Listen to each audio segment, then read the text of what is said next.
Good morning and welcome to the 22nd meeting in 2024 of the Local Government Housing and Planning Committee. And I remind all members and witnesses to ensure that their devices are on silent and all other notifications are turned off. And the first item of our agenda is to decide whether to take items 4 and 5 in private. Are we all agreed? We're agreed, thank you. The next item on our agenda is to take evidence on the Housing Scotland Bill, and we're joined in the room by Tony Kane, who's the Policy Manager at the Association of Local Authority Chief Housing Officers, otherwise known as ALACHO, and Callum Chomchuk, who's the National Director at the Chartered Institute of Housing Scotland. And we're joined online by Mike Callaghan, who's the Policy Manager at COSLA. And I welcome witnesses to the meeting. And we're going to start with quite a few questions that we've got today. I will begin with a general one. Oh, yes, I've got a little bit of technical. We'll try to direct our questions to witnesses so you know where it's coming. And Mike, if you can type R in the chat function, then we know to bring you in. And there's no need for you to operate your microphones. Okay. So this is to Tony and Mike initially, but Callum, you're welcome to come in. In your submissions on the bill, you identified a lack of coherence in the bill, and I think we'd be interested if you could expand a bit on that. Your views on the overall coherence and the effectiveness of the bill, and as a package of measures to assist in the realisation of a New Deal for tenants. We can expand on that and maybe give us a bit of a sense of what improvements could be made. Happy to give that a go. I think the first point to make is when you're looking at the rent control issue, for example, the issues we have with rents at the moment are a symptom of a wider problem in the housing system. They're not the problem in themselves. Something else is driving them. Rent controls may make a difference to that in the short term, and you will see different outcomes. But the longer term, the unintended consequences will emerge, and the underlying problems are still there. So we're addressing a symptom, not the cause of the problem. And I think that's a start of a 10. And then if you work your way through the rest of the bill, the New Deal for tenants is very narrowly focused. The issues around evictions don't really deal with some of the wider challenges that I know some of the submissions have raised as well about the way the grounds for eviction in the private sector, but also in the social sector. So it doesn't obviously fit in a more coherent plane, and it's not clear, for example, and I think I said this in my submission or in our submission, why are we concerned about affordability in the private rented sector, but we're not in the least bit concerned about affordability in owner occupation, which is where 60% of the population lives. It's a bit piecemeal. It doesn't look like a whole system response. And as a consequence, things will squeeze out between the fingers, if you like. It may have some impact. I think it's difficult to see what that impact will be, but it isn't necessarily going to shape the whole system in a positive way. Okay, but I mean, my understanding from being here in this Parliament is that things take time and you can't necessarily do everything at once. And so maybe these are parts that move us in a direction. But you're saying that it's a symptom of a wider problem. Could you just expand a bit on what you think the wider problem is? You're right, things take time, but this is the third or fourth bite of the private rented sector cherry, so it's not as if we haven't actually looked at this previously. We had a very long debate in 2015-16 about the Act itself. Our system is unbalanced. It isn't working well, and it isn't delivering in an even-handed way. There are people who are advantaged by the system, and there are people who suffer significant disadvantage. Homelessness, for example, and I appreciate we're not here to talk about homelessness, but homelessness is a system outcome. The housing system creates situations in which people can't manage their housing journeys effectively and present to the local authorities. We have to look to change the system to manage those things out. And if you look, for example, at the grounds for eviction in the private rented sector, I'm repeating myself because I said exactly this back in January or February 2016 when we looked at the bill originally. It doesn't abolish no-fault evictions. It creates a pick and mix of no-fault evictions which landlords can then pick from. And some of them really ought to leave you with a question mark in your head. If a landlord loses their registration as a fit and proper person, the tenant is immediately at risk of eviction. I'm not sure that makes sense to me as a solution to that particular problem. I'm not convinced that the landlord's right to sell a property should result in the homelessness of a household. So, there are changes that can be made that I'm not expecting to resolve the whole problems overnight, but it's about direction of travel. And at the moment, I don't know that we have made enough progress on rebalancing the system so that tenants are better protected. Now, one of the points I make in my submission is this should be about consumer rights and consumer protection and, to an important degree, human rights. But it is largely about property rights and responsibilities that go with that, and I think that's unhelpful. Okay, thanks. Mike, would you like to come in on that question in response to COSLA's submission? Yes, thanks very much, convener. Good morning, everyone. COSLA is supportive of the whole ethos of the overall housing bill in respect of, as has been. Oh, hang on a minute, we lost your audio for a moment. Hang on.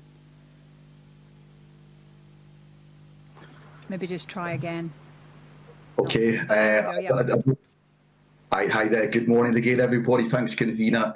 Just to recap what I said there, COSLA is supportive of the ethos of the overall housing bill, respect the prevention of homelessness duties and prevent domestic abuse. Very much in line with our established political position. Was said in our written submission about the lack of coherence. There's various tensions in the bill. Members of the committee will be very much aware of the strategic challenges in housing that we have in Scotland. The Scottish Parliament itself declared a housing emergency back on the 15th of May. Since then, we've now got a situation where a third of our member councils have declared local housing emergencies across the country. Some months back, we also had a cut to the affordable housing supply programme. The pressures on local authorities as strategic housing bodies and as providers of homelessness service are very, very significant right now. I think the main aspects of this bill, and you'll not be surprised, is the cost implications that have been outlined in the financial memorandum, where we view as under-resourced new burdens being placed on local authority housing and homelessness teams that clearly are very much under pressure given the number of local housing emergencies. I mentioned about the cut of the affordable housing supply programme some months ago, which obviously limits housing options available. Rent controls, we can see the whole rationale behind them. Clearly, in our cities, Edinburgh and Glasgow in particular, rent levels are at a very high level. However, one of the things that really there's more homes in Scotland and affordable mid-market homes ideally, and we see there's attention, respect that. We're aware that there's a lot of interest from investors to build in Scotland, but they're obviously deterred by some of the proposed provisions on rent controls. So that's obviously a matter of concern because our primary focus is having more houses in our local communities for people that are available. So that's an element to it, as well as all the costings and the bureaucracy of setting up these rent control systems, which are clearly very much built upon it and having reliable, robust data that's available. Thank you. Okay, thanks. Callum, do you want to come in a kind of general way? Because we are going to go into rent and evictions in detail. Yep. Thanks, convener. So I'd add to just what the other witnesses have said. I think for us, our concerns around the lack of coherence in the bill is, looking at, there's a lack of vision perhaps for the PRS. I think that's, as Tony said, we've taken an approach to the PRS intermittently over the years, but that lack of strategic vision around actually what is the shape, what is the size. The PRS is a hugely important, dynamic, accessible part of our housing system. And we also know it has an interplay with the rest of the housing system. When we make changes in one part of the system, PRS in this instance, it affects owner occupation, it affects the social rented sector. So we need to be mindful of that and not just and look to make changes that we probably heard, the committee heard a lot, have unintended consequences. I think as well, from the process of looking at the bill, there's perhaps from our perspective a lack of modelling around what the actual impacts will be. So actually, how will this affect on rent and how we expected impact on rent and affordability? How will this affect supply across the entire rented residential sector? So that undermines perhaps confidence in it as well. And yeah, I think I've probably, and in fundamentalist, that focus on the lack of supply. I think looking at the detail, what impact this will have and how we can, there's nothing innately wrong with rent controls, but actually have to look at the supply across the whole housing sector. We can look to drive affordability in the private rented sector, but tenants need to have somewhere to go. So it means we need to look at kind of options that are available in the social rented sector and where else. And Mike's talked about the housing emergencies. Introducing a kind of system of rent controls runs the risk of exacerbating some of the kind of the problems we're seeing, the challenges we see across our local authorities in Scotland. So I think unpacking these challenges, I think, would give us all a little bit more confidence about how appropriate the housing bill is at this time. Okay, thanks very much. Emma, do you still want to come in? Yeah, just to Callum, I kind of want to dig in a little bit more to CIH thinking, there are parts of the housing bill which might contribute to homelessness. Can you go into more detail on that? Absolutely. So the impact of kind of rent controls, as the committee's heard repeatedly, is looking at impacting on the kind of availability of supply in the private rented sector. And we know from our members, speaking to local authorities, are seeing more and more presentations into the homelessness system from the private rented sector because landlords are leaving the system. I know the committee's heard previously about the increasing lack of investment in the build-to-rent market. So we're seeing less and less availability of supply in the private rented sector. So decreasing the supply of homes that are available in the private rented sector is going to put more pressure on the homelessness system and the social rented sector as well. We're in a housing emergency, and the less supply we have, the more we're going to exacerbate the housing emergency in Scotland.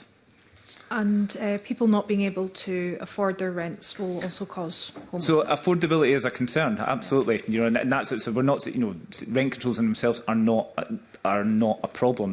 They are not the wrong answer. But what we need to do is think about the entire system. How can we best drive affordability? And I think that's if we're looking at the bill, that's where we should start. How can we best make housing more affordable in Scotland? Unfortunately, and I think I said this to the committee last time I was here, the best and most effective way is supply. That's the way to drive affordability is to create choice for tenants. So if there is less supply in the private rented sector, there are options available in the social rented sector. There absolutely can be some short-term benefits for tenants in the private rented sector who may see their rents rise less slowly than they would have. We're not talking about rents being reduced. We are only talking about limiting rent increases. But over time, we run the risk of actually limiting the kind of growth of supply, the growth of homes that we all know Scotland absolutely needs. So while there absolutely could be some short-term benefits, what we do is risk actually exacerbating a kind of supply crisis for the longer term, ensuring there's less options available and also making homeless worse. I mean, the committee's heard a lot about kind of homeless figures over the last year. The next set of figures we know are likely to be even worse. And that's what we need to do, is try to set Scotland on a firmer foundation around actually how we're building all the homes we need. And our concern is that it undermines the confidence to actually build homes. Okay, so just to clarify then, you're not necessarily saying that there needs to be more private landlords. It's more availability in general, so increased housing stock in the social sector. I think the discussion around the size of the private rented sector, I think, is a really important one to have. We don't have it. We've had decades of growth in the private rented sector and didn't really discuss what that looks like. And now we're seeing a period of decline in the private rented sector. But we're not really talking about actually how big should the private rented sector be, how big a part should it play in our life, how big should the social rented sector be as well. So actually I think if we were to have that discussion around actually what is the right size for our cities and towns and villages all across Scotland, that would be positive. But fundamentally it's about supply. If we were to see more options available in the social rented sector, the concerns I think the committee's heard around the impact of this would be much less so. The concerns you hear about the viability of mid-market rent or build-to-rent, if we had more confidence that we were able to build social and affordable homes, the concerns that the committee's heard would not, they're less likely to come to fruition. So how big should the private rented sector be? I don't have an answer to that, and I think that's a question for the committee and government and the sector to work together on. I don't think we've never unpacked that. We've never thought about actually how big should this be. What we want is to see professional landlords in the private rented sector. We want to see high quality homes. I think everybody around this committee, everybody you've heard evidence from, wants to see high quality homes. So that has to be, it's not just the size, it's the quality of the landlords and the quality of the home. But that discussion, we are where we are, but that's a discussion we probably should have had before we're looking at the housing bill. Actually, how big should the private rented sector be? What's the right fairness and balance to give people appropriate housing options to move through the right type of homes for them in their life? So if we were to take this opportunity to think about the kind of size and shape of the sector, then I think we'd get to much more impactful kind of policy solutions. And just finally, do you think it is professional landlords with high quality housing who we're at risk of losing if we bring in rent controls? So I think they're absolutely, some of them will absolutely be at risk of leaving. I think when the numbers that I know in the Scottish Association of Landlords talked about 22,000 landlords leaving over the next year. Absolutely, some of them will be high quality landlords. We don't want poor landlords in the sector. And that's, I think, there's no one who could possibly disagree with that. We want to see poor landlords leave the sector. We want to have a high-quality rented sector, social and private rented sector. So anything we can do to support that is good. But what we don't want to see is just that kind of loss of really important kind of rented accommodation that people depend on.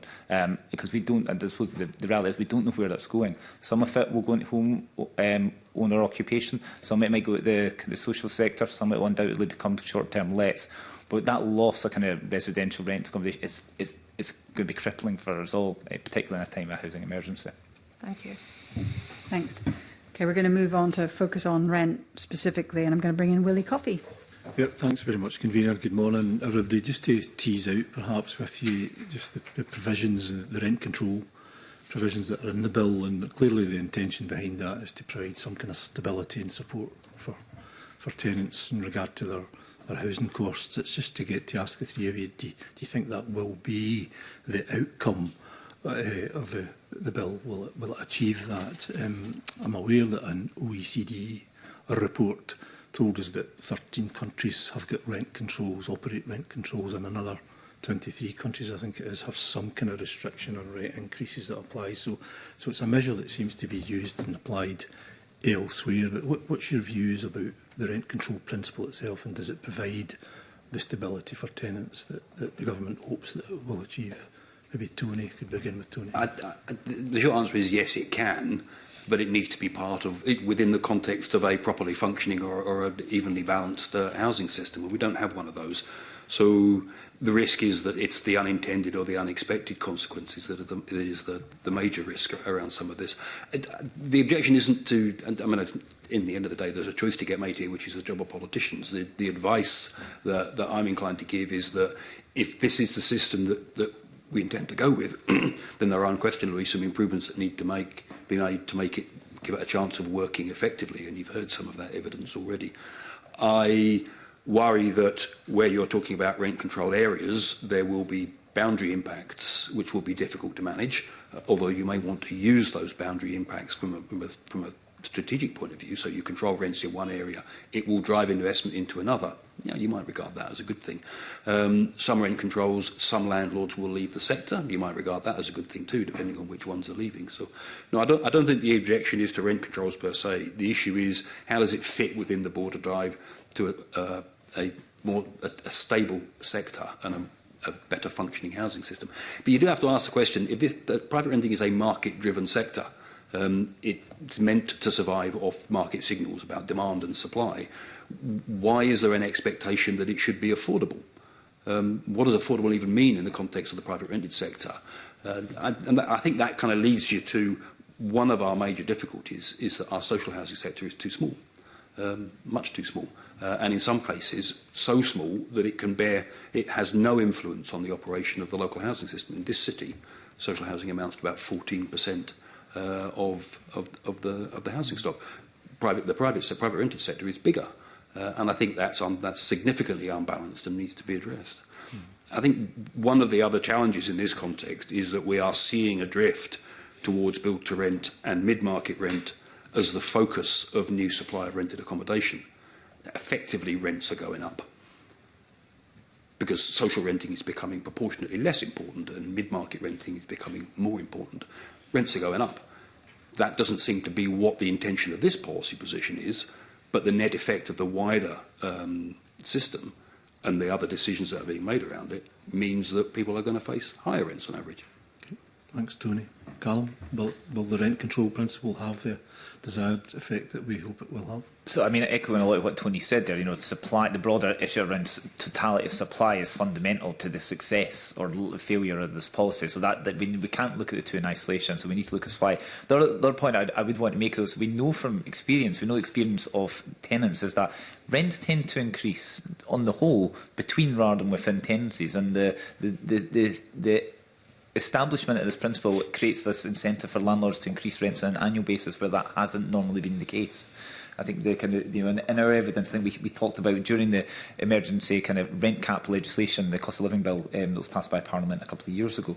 We still saw rents increase quite substantially across Scotland. You've significant regional variation, but double-digit kind of increases in rents across Scotland during that period. So we are building in an escalator for annual rent increases, which is absolutely not what the bill is intending. Now, there'll be outliers where that doesn't happen. Most landlords value having kind of good tenants and are not looking to drive them out of their properties. That's incredibly important. But the concept of rent controls will create an uplift in annual rents that was not there before, so undermining somewhat the kind of purpose of the legislation. Okay, thanks, Callum. Mike, lastly, yourself, will the rent control measures achieve the stability effect that we hope it may do? I think it's a very good question, convener, and it's really interesting to hear about the studies from other countries on this. I think first and foremost, which has been mentioned by other two colleagues, Tony and Callum, is the sheer fact that chronic undersupply of housing in the country and where we are right now, which is an imbalanced housing system that we have. I think we have to be fairly circumspect in how we consider any introduction of rent controls, given that it could have the opposite effect and unintended consequences, avoidance by landlords, displacement effects, as well as for our local authority members, the costs of actually setting them up and the need to have robust and reliable data to do so.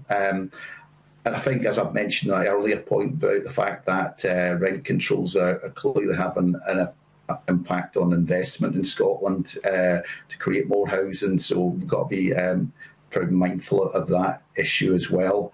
I think, worth certainly exploring and looking at the practice from other countries, seeing how this works. But we will obviously got to be very focused on the current housing situation in Scotland, which is, as we all know, having some major strategic challenges. Okay, thanks very much for that.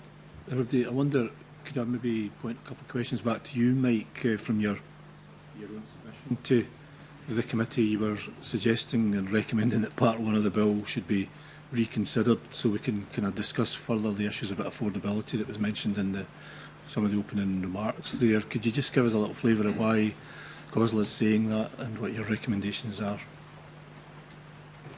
I think in relation to affordability for housing in Scotland, we, as I mentioned, we've got a chronic undersupply of housing in Scotland. We've had the affordable housing supply budget cut some months ago, therefore there's less housing available, which is causing more pressure on homelessness services.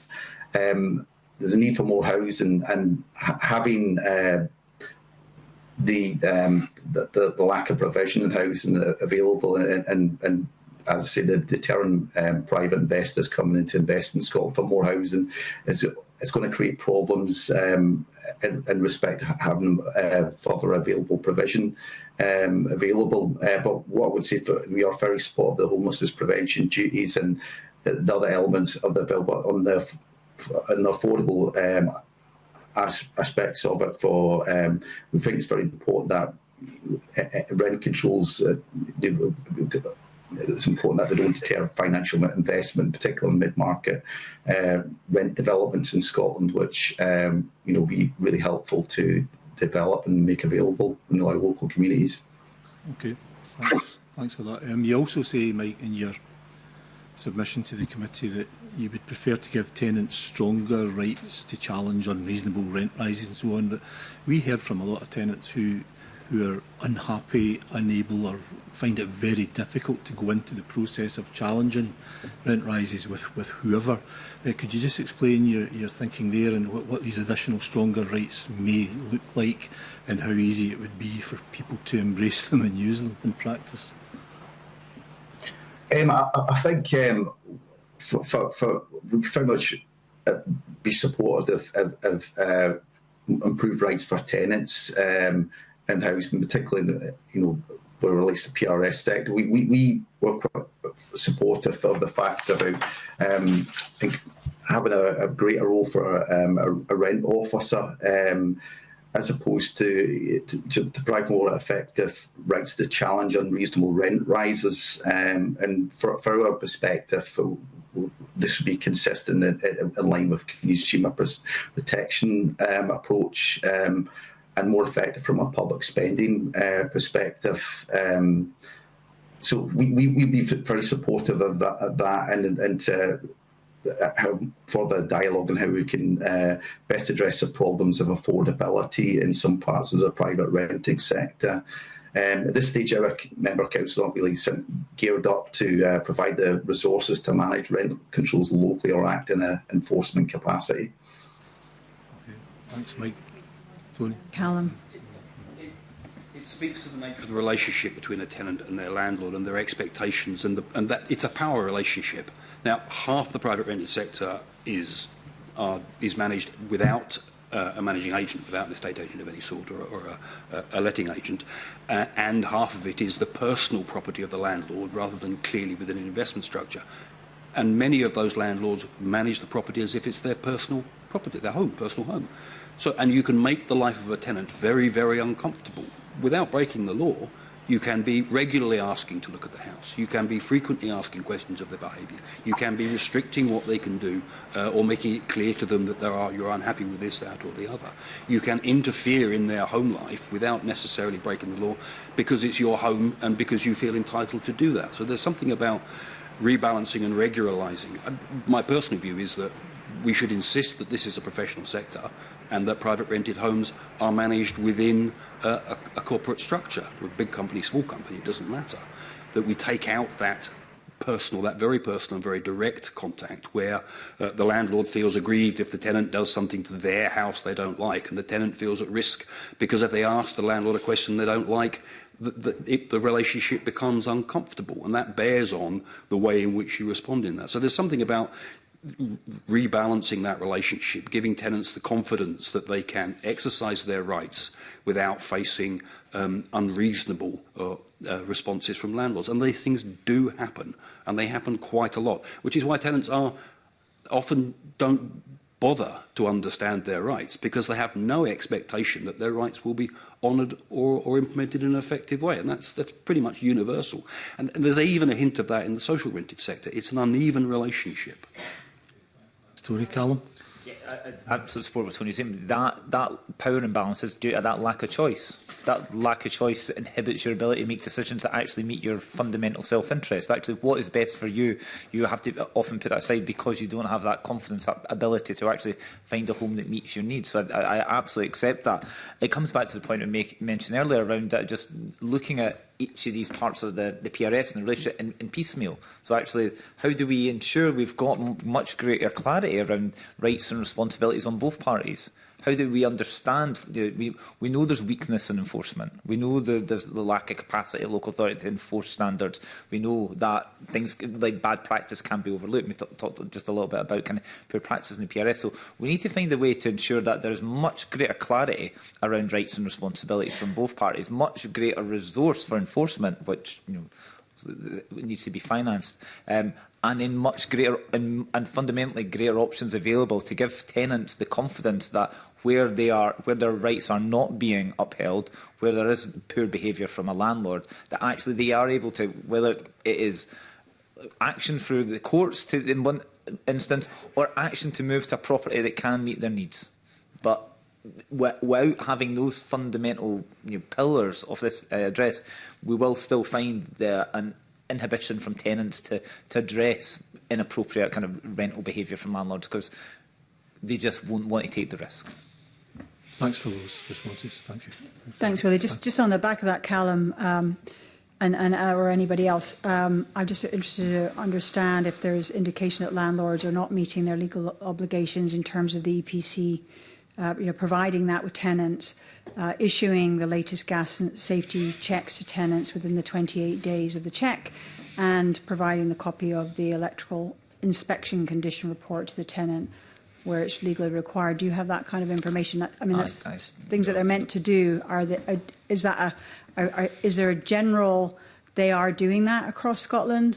Could it, and just one more, could it be used as an indication if that was posted publicly as a kind of indicator of a good landlord? I think the transparency issue would be important. Most registered landlords are doing those things, but I know, and I accept this is anecdotal, but I know one local authority recently decided that they were going to more thoroughly back-check the veracity of some of those certificates, and they discovered substantial fraud in the provision of electrical safety certificates and gas safety certificates.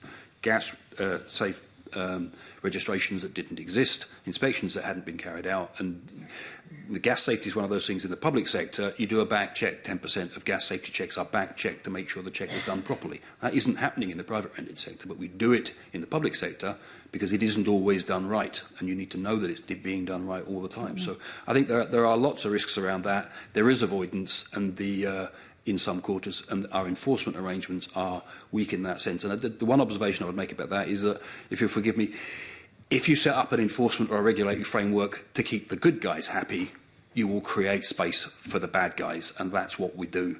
And the private rented sector attracts a significant element of poor landlordism, but also criminal activity too. The property sector is the primary focus for serious and organised crime in the UK, and that's not me saying that. That's Police Scotland will say that too. And because we regulate to keep the good guys happy, we are actively creating space for those that will seek to exploit that and exploit tenants. Okay, so just to clarify, so you're saying that if we had more transparency in those three levels of those being needed to be publicly facing, yes, that would help us in terms of making the sector a better sector for people. You can publish the EPCs, you can publish the gas safety tickets, and you can publish, yes, that makes sense. But it probably needs a more assertive enforcement regime. And a colleague from Glasgow made the point in her evidence about it being it's still a relatively light touch regime. And if you think about the nature of the service here, this is the provision of a home, a house. This is not hiring a car or selling somebody a bag of sweets. The right to a home life and to adequate housing, this is a human right, and the consequence of bad housing is substantial, both for the individuals and for society as a whole. And I'm not sure we quite take that seriously enough in the private rented sector. We're quite aggressive about it in social housing. Social housing providers get regularly pilloried for their failures, quite rightly. And the regulatory framework is not as tight as it used to be, but it is tight. But we don't apply any of those pressures to private landlords. And this is an amateur sector. Half of them own only one property, half of them don't use a professional agent. Okay, so a more assertive regime would be something similar to the public social rented sector. I think that's a conversation we would need to have with the representatives of the landlords in the room. But yes, I think there's a case for a much more assertive approach to quality control and enforcement in the sector. Okay, thanks very much. I'm going to bring in Pam Gosal. She has a couple of questions. Thank you, Convener. Good morning, panel, and thank you for the information you've provided so far. Both the Association of Local Authority Chief Housing Officers and the Chartered Institute for Housing have stressed their concerns about the potential for rent controls to shrink the market and put upward pressure on the rents. The Scottish Government state that some exemptions and rules will be localised. Why are such mitigations not adequate, and what mitigations do you think would be appropriate? Could I ask that question first to Callum, please? Yeah, of course, thank you. So, on the face of this bill, as it currently stands, absolute mitigations are required, and I would make the case that I think they're required on the face of the bill rather than allowing for local flexibility, because on the face of the bill gives that confidence to everyone, gives confidence to the market, gives confidence to tenants, gives confidence to the system that actually we are, in this case of focusing on mid-market rent providers, that actually we will allow that there is the scope for them, for housing association others, to actually continue to build properties at mid-market level. If we're allowing for local flexibility, we're requiring kind of 5-year updates to allowing that debate, that discussion, that uncertainty. Social landlords don't work in 5-year windows; they work in 30-year kind of business plans. We need to have that certainty on the face of the bill that allows that confidence, that the mid-market. And I agree with Tony, the mid-market rent is not the focus of this. It shouldn't be the focus of this legislation, but it is an important, it's an increasing part of the housing system. We do want to safeguard that. It is important. It provides kind of appropriate housing options for some people. So actually, let's ensure that on the face of the bill we create that space, that it gives confidence and viability to those landlords that will continue to build mid-market rent. A carve-out just for mid-market rent on itself isn't necessarily the appropriate approach. We maybe want to look at building in exemptions for rents under local housing allowance rate. So that might give that kind of confidence that the kind of the lowest rents in the sector will not be subjected to rent control provisions. Beyond that, we're certainly, and it's an interesting discussion. We've heard, obviously, the committee's heard previously around the kind of the lack of investment and the kind of report from RETIs, looking at the kind of billions that could have been invested in Scotland, but it's been sort of directed across the rest of the UK in the build-to-rent market. We clearly want to encourage investment in Scotland. We clearly want to encourage more properties. We want to encourage more build. So something that gives confidence to investors, that provides a margin of return. And on the face of the bill right now, that confidence doesn't exist. Investors could seek to build properties with a 0% return, and no one's going to take that risk. While it might not be likely, it is possible, and maybe in some cases probable, and every 5 years that can be renewed. So having something on the face of the legislation that gives that confidence to the sector, that says that actually we want people to build in Scotland, we want to see investment, we want to see homes, and we want to see, the CIH doesn't have a 1-10-year approach. We want to see the housing system work, which means properties of every tenure available. So build to rent has a place, mid-market rent has a place, social absolutely, and social and affordable has a place. So we do need to see some exemptions that I think will make the poor impacts of this bill kind of much more mitigated.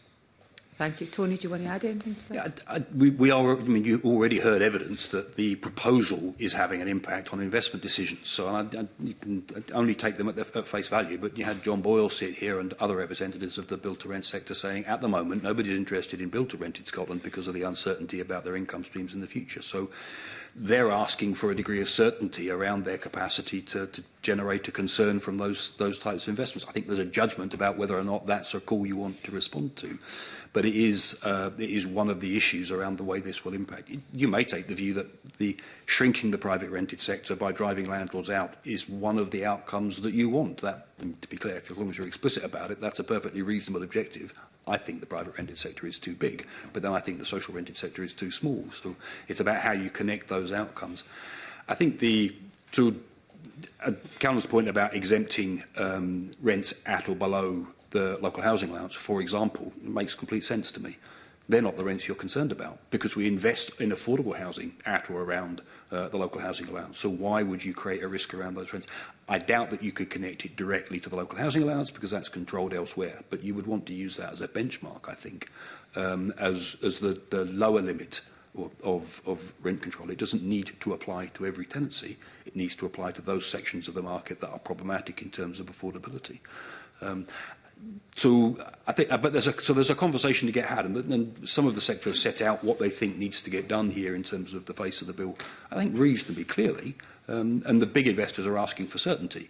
So there's a conversation about how much certainty you can give them within the principal objectives of the bill, and I think that's a reasonable question to ask. Thank you, Tony. My next question is, Mike, to yourself. You did mention robust data. Before the summer recess, we heard from several councils about the bill. Jennifer Shedden stressed the need for robust data so that councils' decision to designate a rent control area had strong evidence behind it. Are COSLA confident that the data councils currently hold is robust enough to make an informed decision? And if not, are you confident that the sufficient data will be available in time to help councils make their assessments on rent by November 2026? And how can the risk of insufficient data be mitigated? Thanks, Convener. That's a very good question.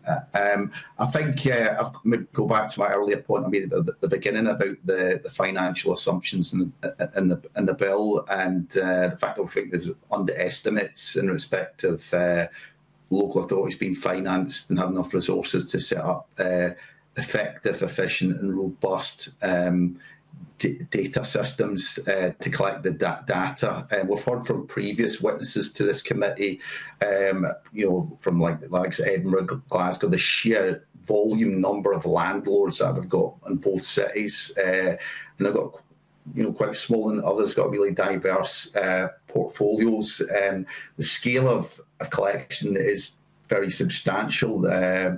And we need to, each local authority need to absorb the costs of that and the budgets to do that. And I think it's absolutely critical to understand that that there's a lot of differences in the data and arguably some complexities to it in terms of advertised starting rents and what rents are actually set at a given time. So there's a lot of diversity in scale and a considerable amount of work to do that. And it's also what scale do you set at, citywide, or do you establish a political level and a ward level or street level, or one part of the city, and then other factors like displacement, which could occur with setting up a rent control area. So there's a lot of factors that have to be taken on board. I can't clearly give you, as a non-practitioner, an answer in respect of that time scale, but certainly we've from early discussions that we've had, that the financial assumptions and the entirety of the bill are underestimated. Everything from the homeless preventions to the rent control elements of it, and would need further discussions with the Scottish Government, and also working with our member councils to get a better, more accurate picture of what cost implications would be. Thanks. Thank you, Mike. Thank you. Callum's indicated he wants to come in. Sorry. And Tony. I just wanted to add, so the landlord registration system is going to be the most effective way to try and capture this data. I think we need a national data set. The idea of having 32 different systems with 32 different leads, complexities and inconsistencies, I think is fraught with risk. I think what we've been doing is any determination for a rent control system would be subject to legal challenge, because actually what we're going to see is incomplete data across different local authority boundaries. And how do we? So it's going to require that kind of national approach that can be complementing the local insight, absolutely. But some of the points the convener mentioned around some of the data we can look to capture, being transparent around earlier, as well as size, quality, and rent.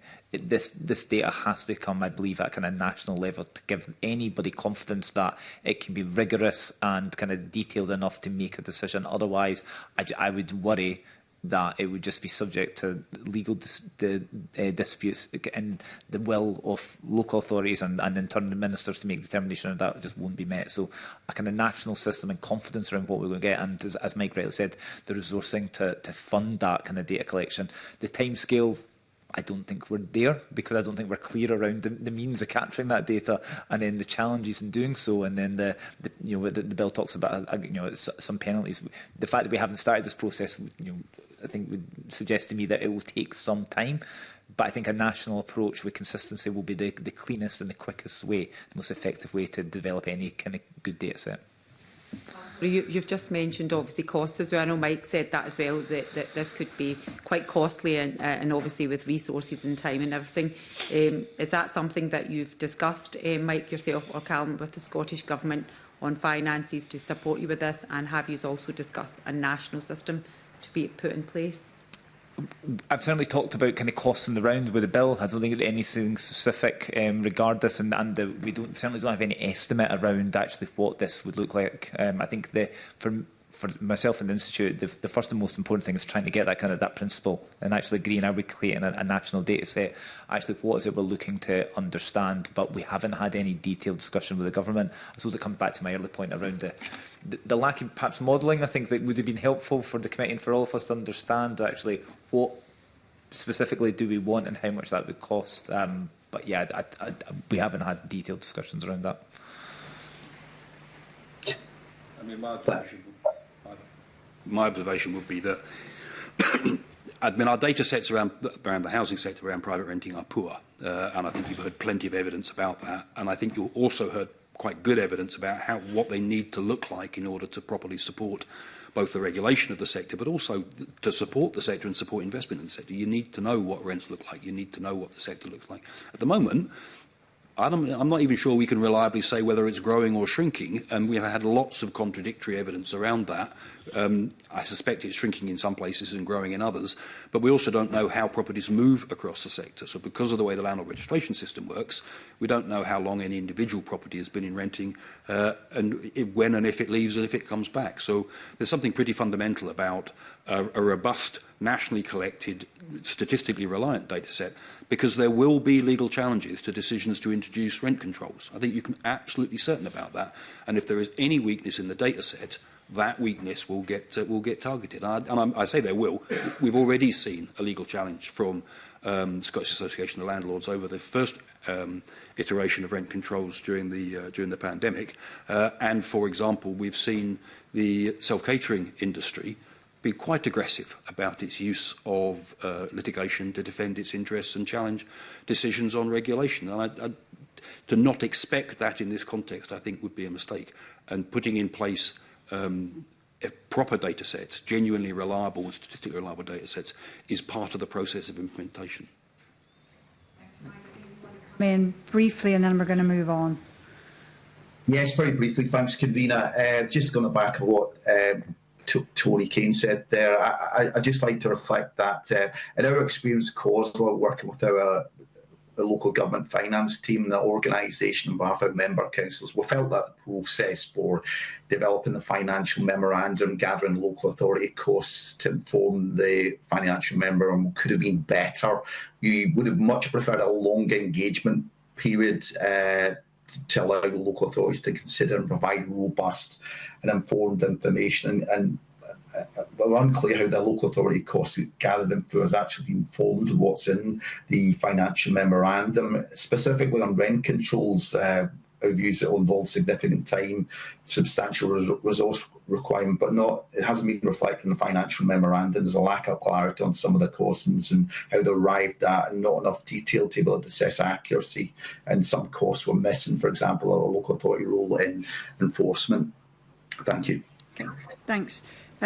So you may well be aware that we had a couple of panels in the lead up to this bill, a landlord panel and a tenants panel, which was very helpful to speak to people with lived experience, basically. And our tenants panel had a proposal of an alternative system whereby landlords should apply to have to a third party such as the Rent Service Scotland to increase the rent levels. And their thinking is that this would place the onus on the landlords to ensure compliance and also to improve data collection and relieve the pressure on local authorities to collect data. I'd be interested to hear what your thoughts are on that suggestion. Tony? Well, that was essentially the system that was in place up until 1988, the old regulated tenancy regime, where every registered rent was set by a rent officer. It was set for 3 years, and they also set the rate of increase for subsequent registrations as well. It's a very resource-intensive approach, but I think it's one that I think you could replicate that approach where tenants seek to challenge a rent rise directly themselves. The question then becomes how you define a reasonable rent, a fair rent, or a market rent, and that's been debated around both the assured tenancy regime and the regulatory regime. I suspect it's a little bit resource-intensive for the modern state of public finances, which I think would be the principal concern about it. But it swings on how controlling the Scottish Government wants to be of this sector. It's probably a little bit heavy, in my view, in the world we're in just now.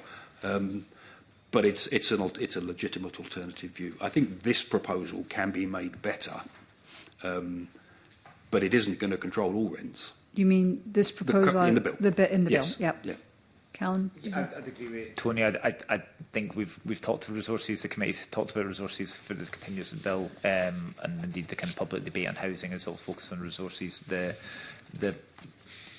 The proportionate benefit, how could that money be better used if it wasn't trying to set that? How could we actually put more money into the hands of tenants for a kind of hardship? How could we actually build such homes? So there is absolute merit in the purpose of the bill is to drive affordability, but is it the most proportionate impact for the money spent? I'm not sure. I'm not sure just hearing that. Okay, great. Thanks very much. I'm going to bring in Gordon MacDonald around the theme of personalisation of homes. Okay, thanks very much, Convener, and good morning, panel. Before I ask the question, I need a wee point of clarification from yourself, Tony. In answer to Wally Coffey's question earlier on about rent controls and how they operate in other countries, you said there was a level of imbalance in the Scottish housing market. I'm just wondering what you actually meant by that and what the nature of the imbalance is. Well, it's imbalanced at a whole range of different levels. Yeah. And I already said that the relationship between landlords and tenants is a power relationship, and the perception is very much that the power rests with the landlord. Our housing system in tenure terms is imbalanced in the sense that there are, in my view, too few social rented homes, and they're too unevenly spread. So we have 14% in Edinburgh, we have 32% in Glasgow or in West Dumbarton. So there's something about understanding how those factors play into the way in which the system functions.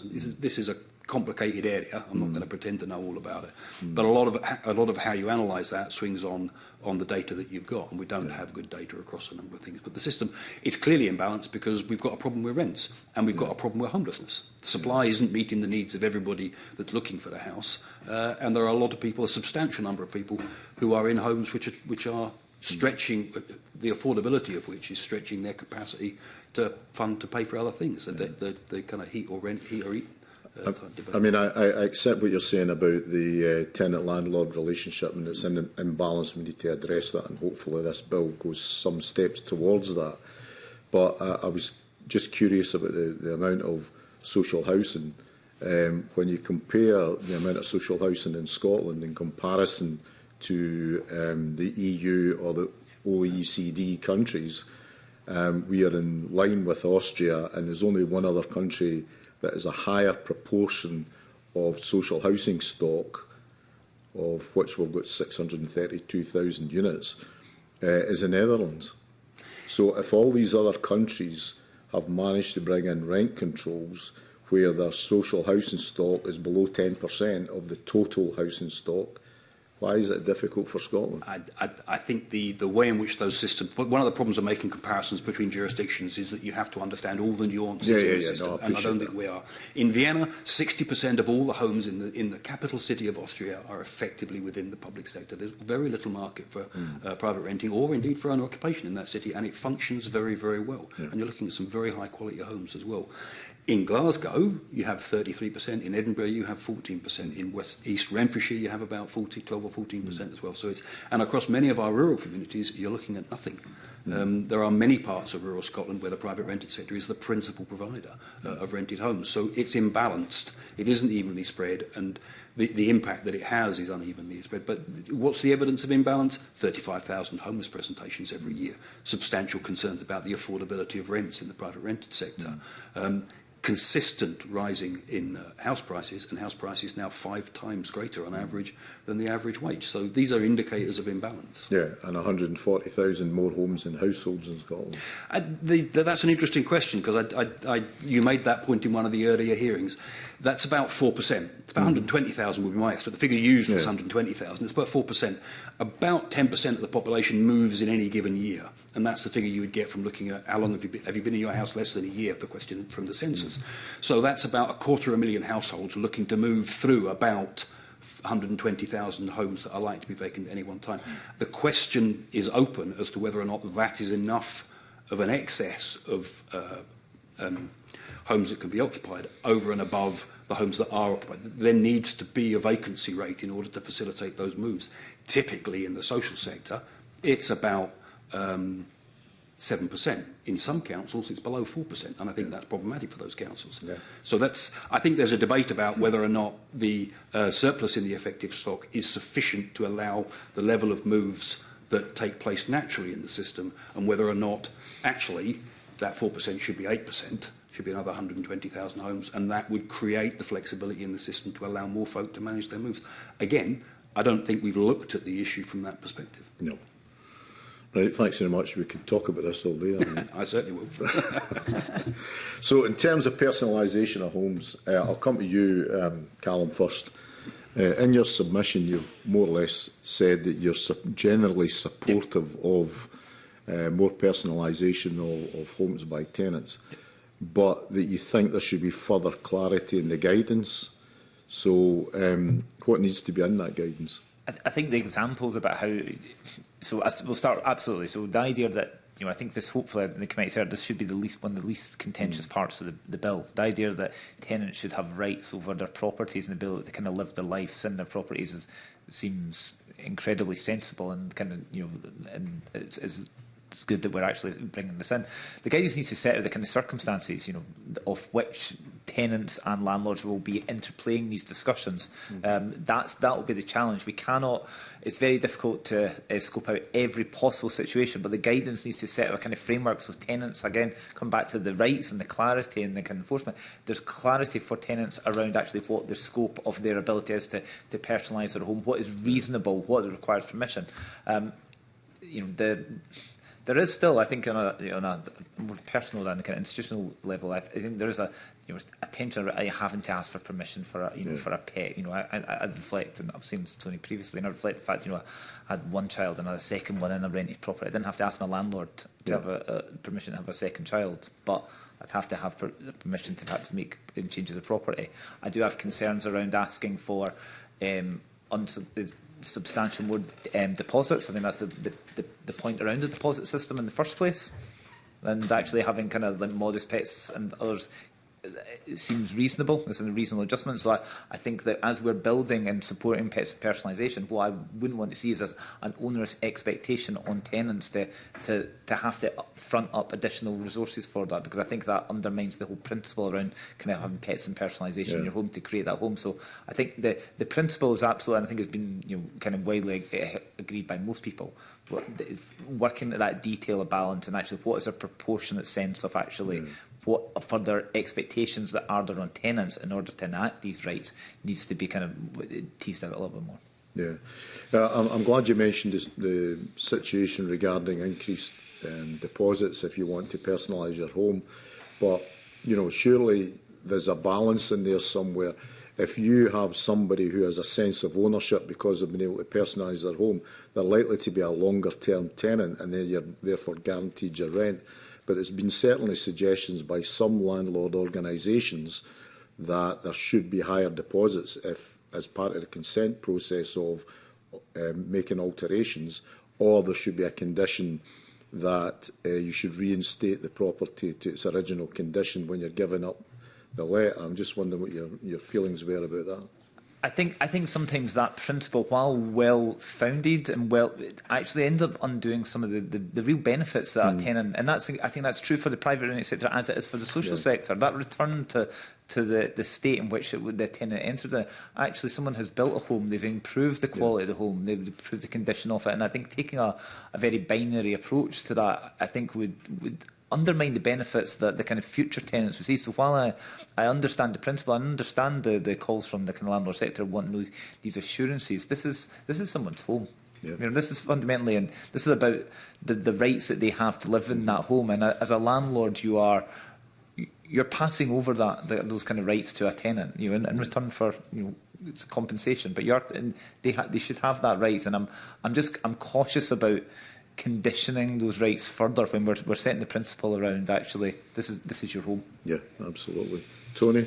Yeah, I agree. The test here is around the human right to home life, and when is it reasonable, in what circumstances, to constrain that right? And I don't know that we've worked these questions through in that context, because the way you understand that is the solution is the minimum possible interference with the right to achieve the policy outcome, the legitimate policy outcome that you're looking for. At the moment, if I'm living in private rented accommodation and I've got a couple of kids and I want to buy one of them a rabbit for Christmas, I have to ask permission to buy that present from my landlord. Yeah. Is that an excessive imposition on the right to a home life? And I think none of these proposals haven't been tested in that context. So if we start from everybody's right to the home life is the same, so my right to keep a rabbit, because I own my home, I own most of my home anyway, is the same as anybody else's. How do you then structure a constraint on that? I decorate my home, I do other things to it. I don't decorate it, I get somebody else to decorate that. How do you understand those constraints in the context of your starting point is you have all the rights. If you're going to take some away, we need to be clear that it's the absolute minimum that needs to be done to achieve a legitimate policy outcome. And in that, the structure of the sector mitigates against us, because big landlords operating large stocks simply price in some of the risks around allowing those rights. Yep. But small landlords with one house absolutely insist and manage the property in a way which excludes the possibility of any risk at all, and that becomes an imposition on the home life of the tenant. And I think we need to review what's being suggested here from that human rights frame. Okay. Thanks very much. Mike? Thanks, It's a very good question. I think our position was broadly supportive of the personalisation for tenants having that right to personalise the home that the rent. Now, I mean, times are really changed now. We're back maybe in the past that renting in the private sector, for instance, was a stopgap. Now it's very much part of like continuous place for somebody to live over a long period of time, and making the house a home can help a tenant's well-being, but also can improve tenancy sustainment from a landlord's perspective. So I think broadly supportive of that. Obviously, in various instances, I mean, would be clear it should be framed within a kind of consumer protection trading standards framework, but guidelines could be developed to make it to allow striking a balance between what is perfectly reasonable and maybe what maybe required to be considered on pets or number of pets or something like that. But broadly, we're supportive of this. Thank you. Thanks very much. Okay, thanks, Gordon. I'm going to bring in Willie Coffey with questions on evictions. Yep, thanks again, Convener. Into the evictions space, Tony, your submission to the committee was quite clear that you think the bill is a missed opportunity to review all the grounds for, relating to possession and so on and so forth. Could you firstly explain to us why you've said what you said, and how could we make improvements in the timescales that we're looking at for the bill? It goes back to the human rights approach. Your starter for 10 is that everybody has the right to a safe and secure home and not to have it taken off them arbitrarily or without due process. And then you unpick the grounds against each of those issues here. I've said before, we haven't abolished no-fault evictions. The 2016 Act initially created a list of mandatory no-fault evictions, which landlords got for the asking. They're now grounds which are where the landlord has to demonstrate reasonableness. There's a whole other conversation. I should declare an interest, because I am also a member of the First Year Tribunal, so I sit in hearings on these issues as an ordinary member. So the first thing is to understand how those operate and what we think is reasonable in that context. And there are some straightforward questions. Why is it okay to evict a tenant if the landlord loses their registration? Why is it okay if the value in the sector for an investor comes from the rental stream?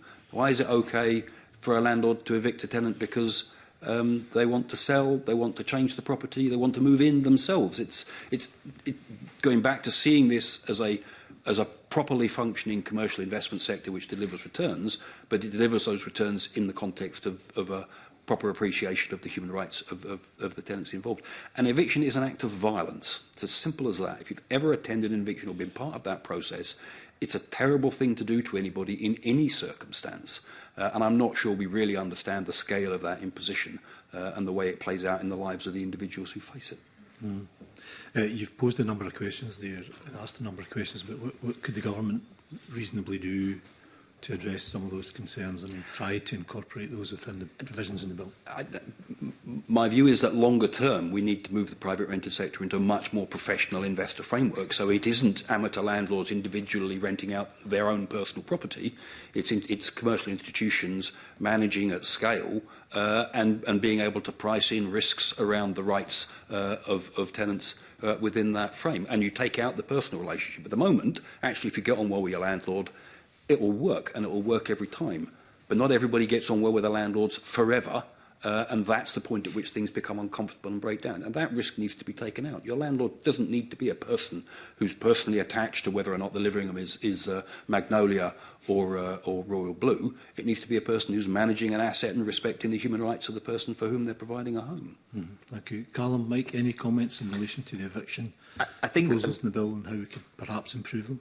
I think what we're probably hearing, at least from evidence from us today, is actually this whole process is unpacking a number of issues that would have been really useful to have at the start of the bill process. Actually, and these are, whether that the place of the private renting sector in our housing system is incredibly significant. Tony's talked about the range and size that we see across the system, and actually just installing a rent control system with the mitigation we're talking about and could be effective doesn't really unpack actually what is the role for the private renting sector. How should it be governed? How should it be regulated? Should it be more regulated? Should we be more light touch? We've talked a lot about actually maybe Tony's talked about more professionalisation. CIH would obviously support that, but there's other opinions on that about having a lighter touch, and where I think we've missed maybe a bigger debate on actually what is the role of the private renting sector in Scotland. Looking at grounds for eviction as part of it, but it's more than just one bit at a time. Actually, there's a fundamental bit. Actually, we've got housing to 2040. It's supposed to be a 20-year vision for the housing sector in Scotland. Private renting sector is a huge part of that.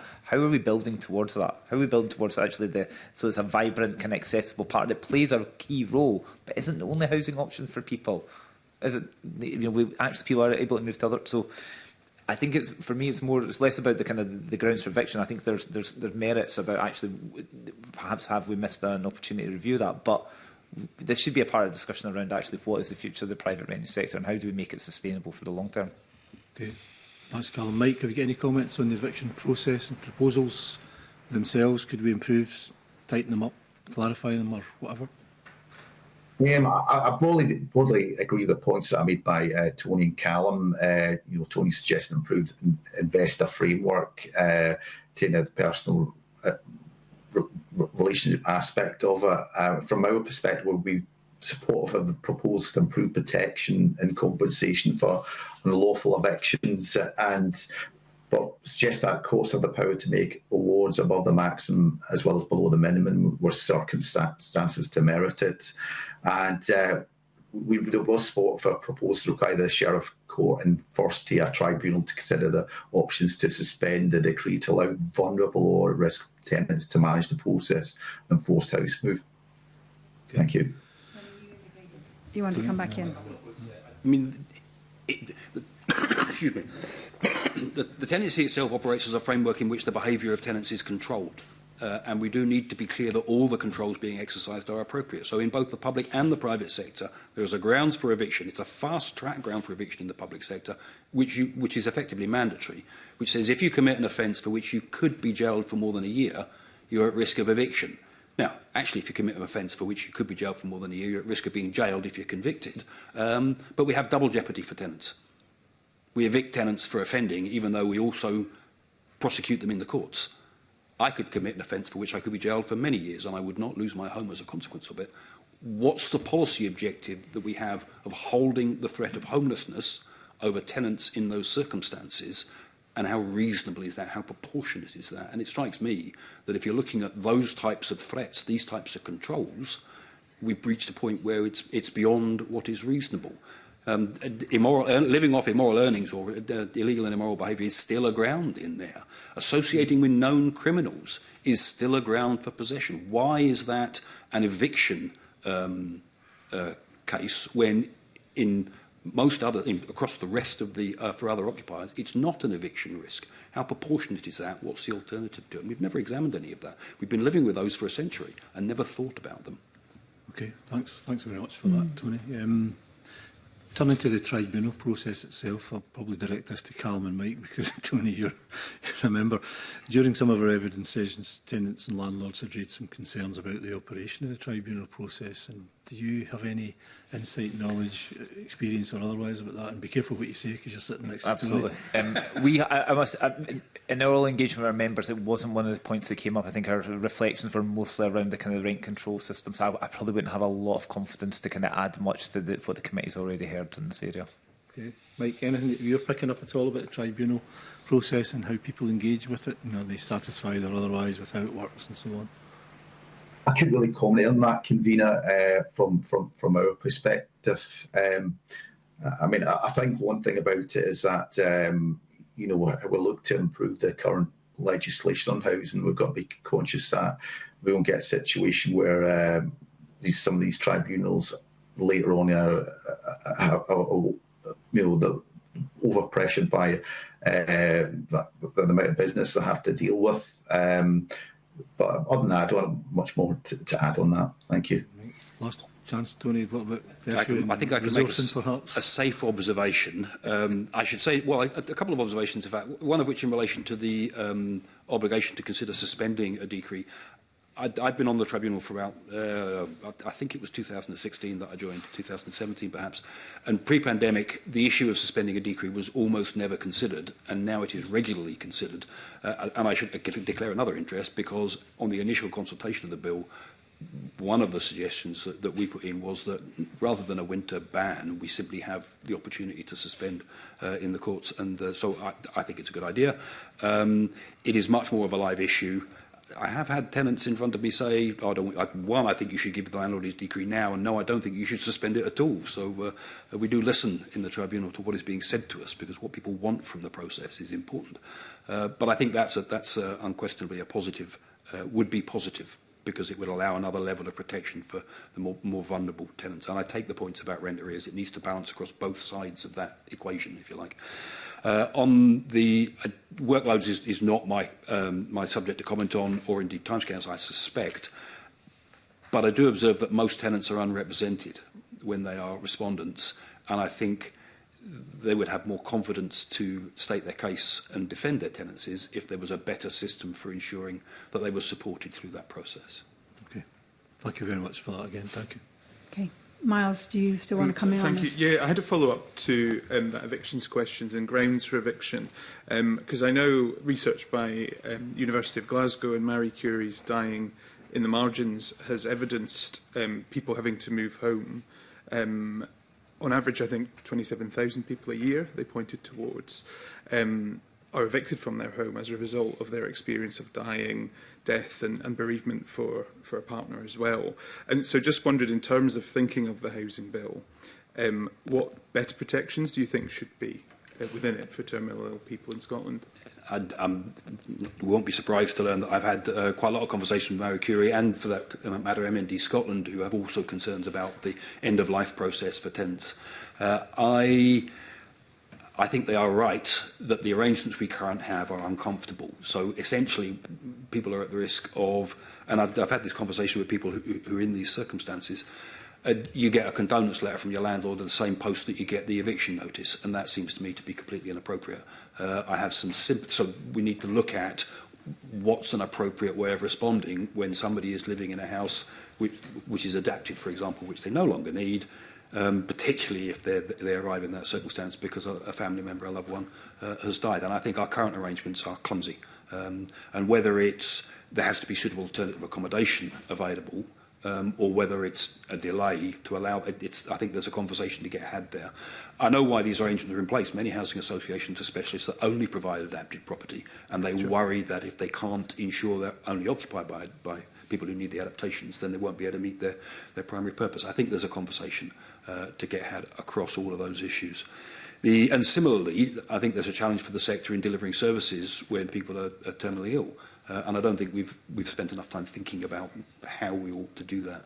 But I think Marie Curie's points are well made. I'm broadly supportive of them. And I think we need a more sophisticated conversation about how you give effect to their ambitions around that. Yeah. Did Calma, Mike, have anything to add to that? Thanks. No. We had some additional questions which I wanted to ask, and the conveners touch upon our expert panels, both in terms of tenants and landlords. And the landlords did point towards what they saw as unique circumstances in rural areas, specifically with regards to the government's Island Communities Impact Screening Assessment.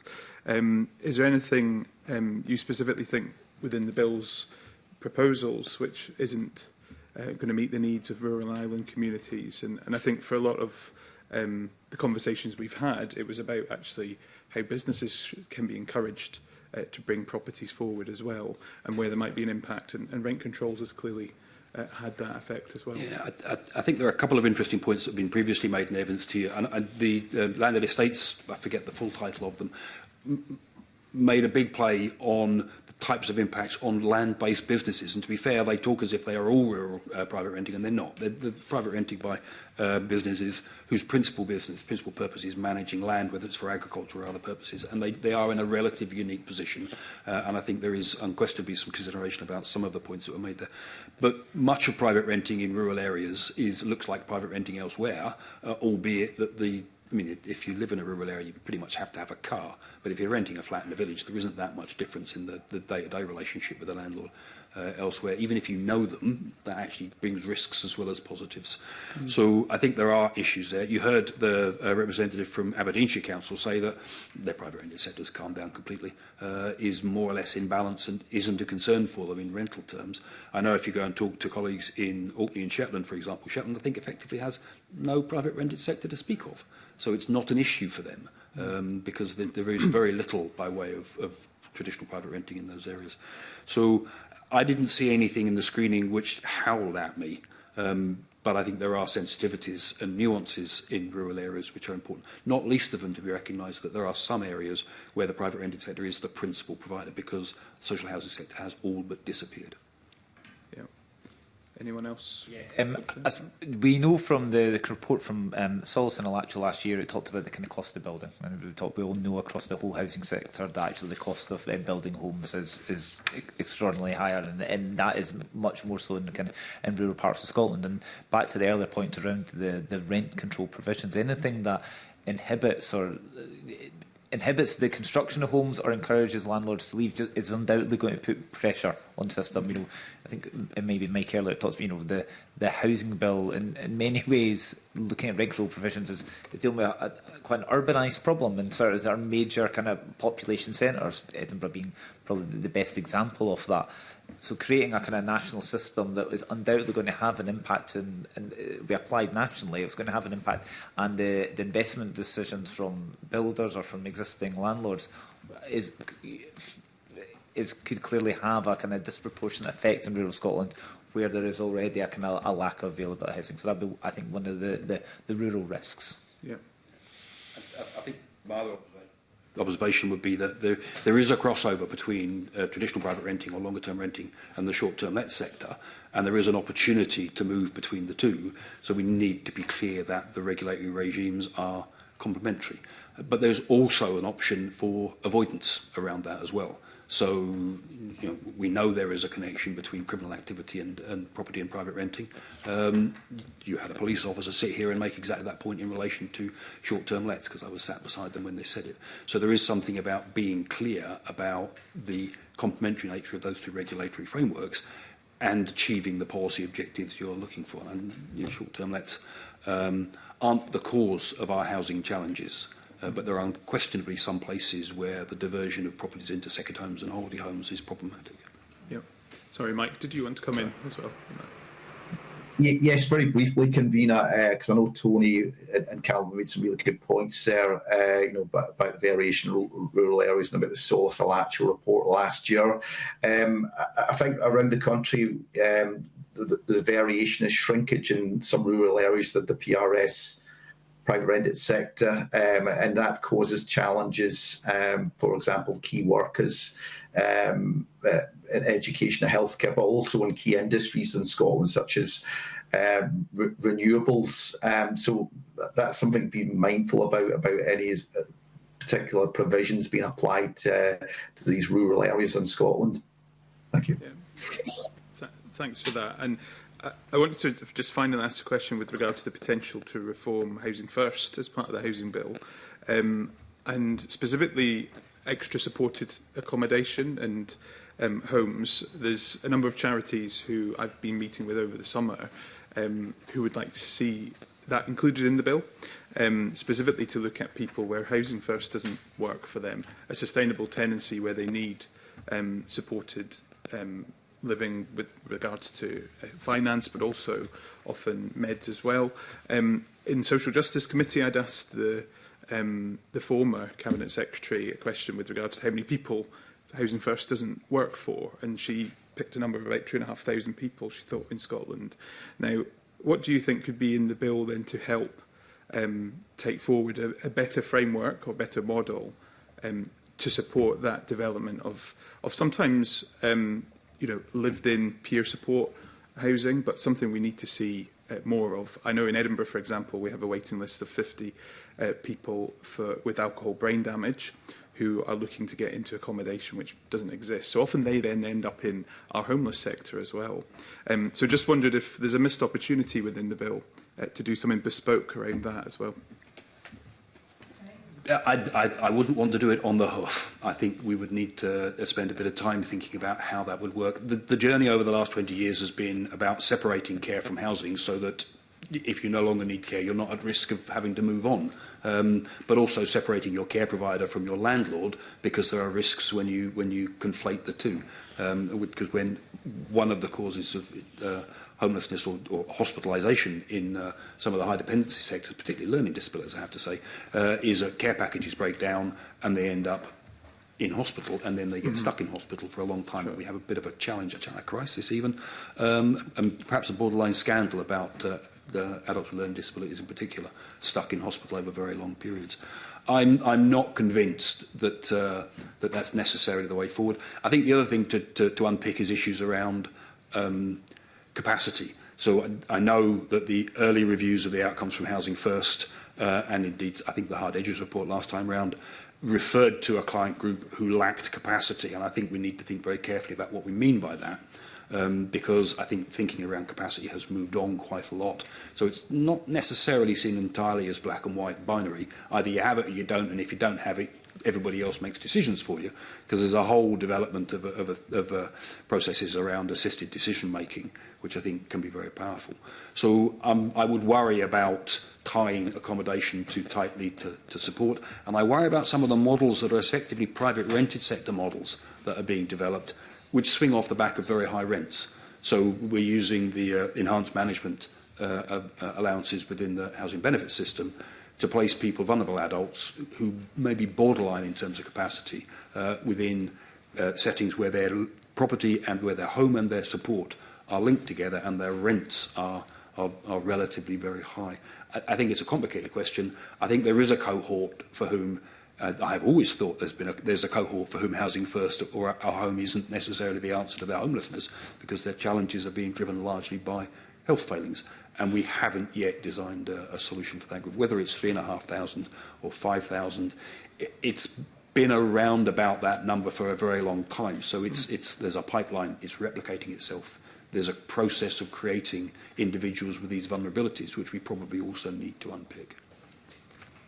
So just very briefly, one of the challenges around Housing First is that kind of the intensity of the support and the kind of the capacity of the staff to actually support it. And the question for me begs actually, how do we think about the kind of the professionalisation and the kind of the staffing across the whole housing sector? It's a very organic sector. People will commonly say they'll fall into it. And Tony's talked a lot, and I've mentioned as well, about actually they need to be much more professional, much more thoughtful. Actually, so Housing First is a pillar of that system. It plays a role in it, but if it's not meeting the need that's out there, then what else is required regarding services and staff? How are we ensuring we're bringing talent through our education system and providing opportunities in there? And I do believe, I think a thoughtful discussion around actually as part of what the future of housing can't just be around the buildings and the rental system, but actually has to be around the staff that actually that manage and deliver the services, whether that is letting agents, landlords, Housing First staff, housing managers. So there's a bigger issue, I think, within your question, Mills, that actually would be, I think, would be really worthy of examination. Thanks. Okay. Pam, you indicated you had an interest on rural issues and housing. Do you still want to come in on that? No, I think it was answered. Thank you, Convener. Great. Thanks very much. Going to move on and bring in Mark Griffin. Thanks, Convener. I wanted to come back to the issue of deposits, but from a different angle. And Callum, CIH have submitted evidence around suggestions that we could be doing more to ensure that tenancy deposits are returned, and also flagging issues with how those deposits are held, potentially impacting on people's ability to move. I was wondering if you wanted to expand on any of that and give us pointers on where we should be going in the bill to suggest changes that would allow those to be returned and support people who want to move. Obviously, the kind of deposit scheme was around 10 years or so. It's been around, and obviously it was quite a step change at the time. Instead of the deposit sitting with the landlord or the letting agent, suddenly we have this third-party deposit, and that was a really putting it give confidence to the kind of tenant, and there's an arbitration system depending where you get the money back or not, and that's fine. I think that's an important first step. But we are at a point that we seem to be continually holding on to international students' money, and I'm not sure why the system is designed in the way that I feel a system that where the tenant was responsible for submitting their money with the deposit system would really address a lot of the complications in actually returning. Once we have bank details, once we have a communication system direct with the tenant, then it's going to be, it may not be seamless, but it'd be much easier to return that. That will obviously be the existence of that deposit with this third-party deposit system is conditional on access to the tenancy. That would be clear. But once the landlord had confirmation it was with the third-party tenancy deposit scheme, I feel that would be a quite a pragmatic and reasonable way to get around this. Instead of we're never going to return these international deposits once people have left the country, and it feels immoral to actually be holding on to other people's money. We can talk absolutely about how we use that money, and we should be looking at how we address tenant hardships, or the previous discussion we had around pets and personalisation, and that may be used to help address any concerns from the landlord sector. Because the important thing is that tenants aren't compromised in their kind of financial security. So we can look at, and I think there's a myriad of ways we can use those funds that we have, but we shouldn't have them. We should be doing everything we can to return them. And I think a system where we put more power into the hands of tenants, and landlords had to support tenants to ensure that this is the right, appropriate. These are a range of deposit schemes you can use. Once you have received this independent verification, then the tenancy begins. I think would be a really practical way to address the understandable kind of unintended consequences of building a deposit scheme. Thanks. Any other comments on how the tenancy deposit scheme is operating? What Callum says, basically, it seems to me that the first order of the day is, can we make sure we return more of them? And but deposit schemes are very clear. This is tenants' money. It's not landlord's money. There's no reason for it to go to the landlord first. And it would solve a lot of problems. We don't get too many deposit retention cases or failure to lodge deposits for the first year treatment, but it would resolve all those issues about the risk of landlords not lodging a deposit if the deposit is lodged by the tenant. On the subject of what happens to the unused deposits, I think that our submission basically says that rather than ministers taking control of that money, the Verity House Agreement and indeed the principle of subsidiarity would suggest that it might be better if it was managed locally. So I would put it in the hands of local authorities to use. Okay. Emma, you'd like to come in? Yeah, just very briefly, I wonder, do you think it needs to be more specific what a deposit can be retained for in terms of repairs so that it doesn't amount to betterment for landlords? No, I think my understanding is the rules are clear and the rent deposit schemes are also clear, and the decisions they make are, generally speaking, fair and reasonable ones, and there are appeals processes within that too. So, no, I think the rules around why a deposit is there and what it is to be used for are clear. And the deposit schemes are one of the 3 or 4 most important changes in our housing system over the last 20 years. It's a major step forward in protecting tenants. You? Okay. And Emma, actually, you wanted to come in on another... you want to continue? Another area of question. Thanks, Winner. We've touched briefly as well on the rights for both tenants and landlords, and probably the lack of awareness of those rights, but secondly, the power imbalance between a landlord and a tenant, and the tenant's ability, or even just the feeling of being able to pursue and enforce those rights. And probably this one maybe for Tony and Mike, just to ask about the role that councils could do in essentially maximising awareness and ability to enforce tenants' rights, as to whether you feel that there should be more powers for local authorities to enforce landlord registration and other things that could improve awareness and enforcement of tenants' rights. I'll come to Mike first. Thanks, Convener. It's a really good question. Just thinking that through in my head there, I think powers to enforce for local authorities, supporting tenants and their rights sounds sensible. Again, though, that be effectively calculating respective resources to ensure they're adequate and sufficient. I think making tenants aware of their rights and supporting them is, it's very sensible. In respect of providing tenant support right from the signing a lease, but also for those tenants from various different groups whereby, for example, English isn't the first language or they have disabilities. Just really look at the needs and requirements of a whole range of different people experience barriers and access, not being made aware of their rights. So I think it's important that efforts can be made in that, and if local authorities extend the role or do more in that, then that's effectively resourced. But it's something that's inarguable in respect of ensuring that tenants have the right information right from when they start a tenancy and while they're living in a property. Thanks. Any other comments? There is more to be done to ensure that tenants are fully aware of their rights, fully aware of the process of enforcing and defending those rights, and then taking the steps to enforce and defend those rights. And I think that how we do that, there's another conversation there, but it costs money. You need to put information in their hands, and you need to put support beside them when they are having difficult conversations with their landlord. It is difficult, even in the social sector, it's difficult to get into a spat with a council. Because of the nature of the relationship, you need to know quite a lot, and there's every chance the council will roll out a solicitor in front of you, and you need to be able to deal with that conversation on as close to an equal footing as you possibly can. So there's much to do in that area.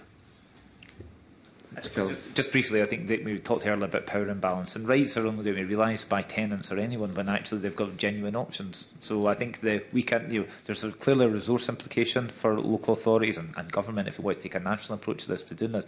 But but we could campaign, we could make things aware. At CIH we talked about a PRS charter. I think it was mentioned previously about setting out rights and responsibilities. There's a lot we can do. Fundamentally, it comes down to actually genuine housing options available for tenants, and without we can't just promote what rights are available, because actually they're not real unless you have a genuine housing option. Unless you have the actual power to leave a home when your rights aren't being recognised and realised, then it doesn't exist. So I think it's important we do have this discussion around what rights exist and how we enforce them, but without viable housing options for people, and that when the kind of worst happens, then it's not going to make the impact we'd hope it would. There are quite a lot of people living in the private rented sector who would rather be elsewhere, and creating the space so that they can be elsewhere is probably important in also creating a space in which they can enforce their rights. Many would rather be in the social rented sector. Okay, thank you. Why is that? Because it's substantially more affordable. I'm using that term advisedly, and because their expectations in terms of the quality of outcomes and responsiveness of the landlord service are much, much higher. If you're a social rented tenant and your gas boiler breaks down, it will in 95% of occasions be fixed in 4 hours.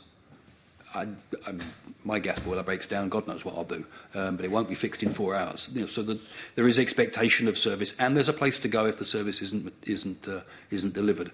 And I think that people are more comfortable and feel less vulnerable. Okay, great, thanks. Emma Roddick, you wanted to come in. Thank you. Yes, just to Tony, you touched on this earlier with adaptions, but I don't know if you're aware Marie Curie is arguing for strengthened succession rights in general for bereaved tenants. Do you think there's a place for that in the housing bill, and how far should such a provision go? I think it's a conversation that we need to have. One of the concerns in the social rented sector arises because anybody who's involved in housing management at a large scale will have come across a circumstance where somebody moves in with an old elder relative because they know what's going to happen, and they will then want to be there for a year and claim occupancy of that property. And I think there's a whole load of things going on here, one of which is the preoccupation, I think, with landlords in being the ones that decide who lives in the home. And if we were in a position of better supply, we might be less concerned about that. But there are also concerns about leaving, and I'm not talking about when the types of Marie Curie type circumstances, But there are risks, and I certainly dealt with a case when I was working in Clackmannanshire, where a single lad wanted to succeed to the tenancy of a 3-bedroom house, and he'd moved in 11 months before his grandmother died, and we had to fight, argue quite hard to make it clear that he wasn't going to get to stay in a 3-bedroom house on his own. And he was there for one particular purpose. He was there because he wanted to inherit that tenancy. So we need to find a way of managing those challenges, but I also agree that I just don't think eviction should be the consequence of the death of a loved one. Thank you. Thanks. Willie, you've got a brief Thanks, question. Convener. Just a very brief question, Tony, for you on the deposit retention issue. And you said it was clear and there are processes and all that, but I know of a case where a person leaving a tenancy left behind what he considered were helpful materials like a kettle and a hoover because he was moving to Australia, but he was penalised for that and he got a bill for removing them. He thought he was doing the new tenant a favour by leaving them behind. Yeah, Is that fair? Yeah, but it comes back to the expectations around the state of the house when you move out.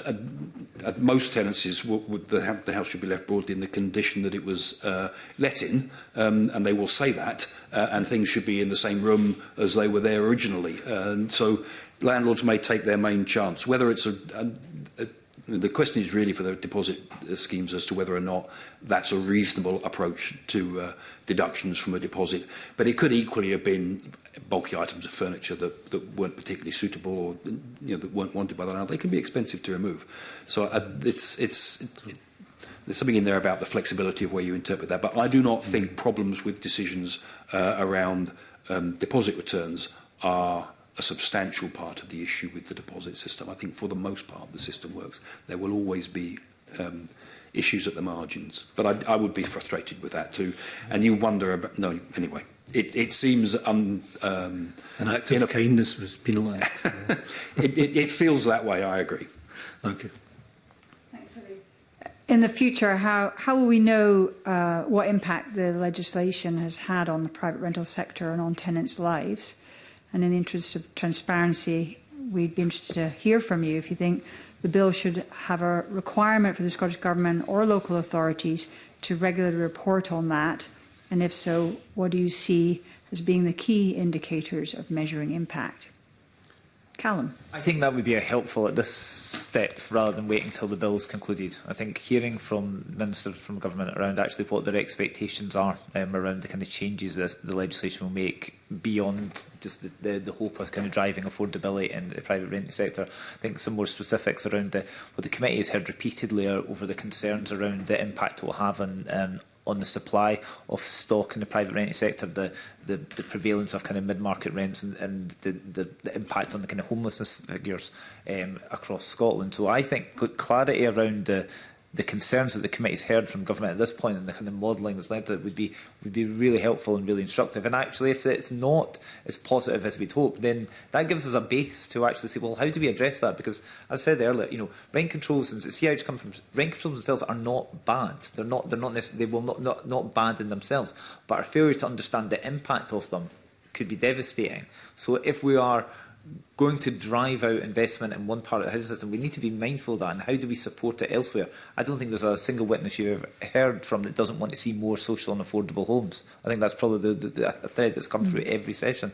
So we need to understand the scale of development. If we're looking to manage the size of the private renting sector in a certain way, which this does, it will change the size of it, then how do we offset any undesirable consequences? But I think it would be, from the Institute, I think it would be incredibly helpful to hear from the government around actually what is their sense around what impact the legislation will make now, and that gives us, and then updates to that. And if we don't hit those expectations, then how do we take steps? How do we take budgetary decisions? How do we take financial decisions and focus on affordable housing supply or other issues that will help us meet the hopes and the kind of the improving housing outcomes and minimising homelessness that we all want to see? So I think the principle of reporting against this would be incredibly welcome, because that comes back to that point around greater transparency. We talked about that with rents and other aspects. Actually, transparency in how we're addressing the kind of our measures for success in the homeless and housing system would be really welcome. Key indicators? Are we reducing homelessness? Actually, we're in a kind of housing and homelessness crisis. We have a home, and I appreciate it's not this committee, it's the Social Justice and Social Security looking at the homeless prevention duty, but is homelessness reducing? Are people able to have the kind of housing options that they need? There's some beta. I mean, I'd probably want to give it a little bit more thought and come back to committee with some more considered. But fundamentally, around, let's look at the kind of homelessness levels. The legislation around the housing bill is trying to drive affordability and address homelessness. So, how we measure affordability is fairly vexed. So I'm not suggesting that, but certainly how is homelessness changing over time? That would be for me the simplest and most straightforward way. Thanks, Tony. Anything? I mean, a start for 10 is what ambition has the Scottish Government set for the piece of legislation, and it's very broad. It says improving housing outcomes for people who live mainly in rented accommodation, and on the rent control issue, making rents more affordable and ensuring tenants are less likely to be priced out of housing due to rent increases. That doesn't seem to me to be precise enough, but it does introduce the issue of affordability and how that's defined. And if rents are to be made more affordable by this legislation, the Scottish Government probably has to start by saying which rents aren't affordable and why they're not affordable and where they're not affordable. And that might be an ask beyond us all, frankly. I'm not having a go at the Scottish Government necessarily for not being able to do that. There's been a working group on a shared understanding of affordability. It's nearing its conclusion, and it's a contentious process. So, yes, it should be monitored. I think the Scottish Government should be setting the terms for its legislation and saying this is what success looks like, and then should be either demonstrating success or demonstrating how you respond to insufficient success. But my worry is that, just in terms of timescales, it's probably going to take 5 years to build the data sets that we need in order to safely constrain the rents of private landlords who may very well go to law if they think the evidence is unsafe. So it could be a number of years yet before some of these measures bear fruit. And it takes me back to the point I started with, which is that the need for rent controls is a sign of imbalance in the system. And what needs to go with this is measures to rebalance the system so that pricing in housing is more consistent, more even, and is more closely linked to inflation or incomes would be the place to put that. And at the moment, they're not. Okay, thanks. Mike, anything from COSLA's perspective? I think Tony and Cal made some really good points there about the need to have some kind of monitoring in place.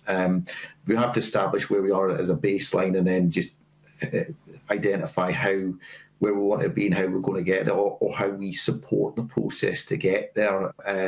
And Cal mentioned the key strategic headline figure there on homelessness, and where we've got stats coming out, should be this month on that, to where we'll reflect our current position is on that. So that'd be something as a key measure to see where we'd be progressing. But it's sensible and pragmatic to do this because we want to identify key measures, areas of success. So be supportive of it, and ideally be able to use some measures that are existing information that's gathered and collated off the shelf, so to speak, because Tony's obviously identified issues with collating some of the information, which could take a lengthy period of time.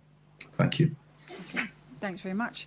Well, good news is we're going to be hearing from the Housing Minister next week, so maybe you've kind of primed the pump there for some of what you can come in and discuss with us. But thanks very much for a very useful conversation. We have gone over time, but I let it run because it was very, very helpful to hear from you. So thanks for joining us today. And as that was the last item on our public agenda today, I now close the public part of the meeting.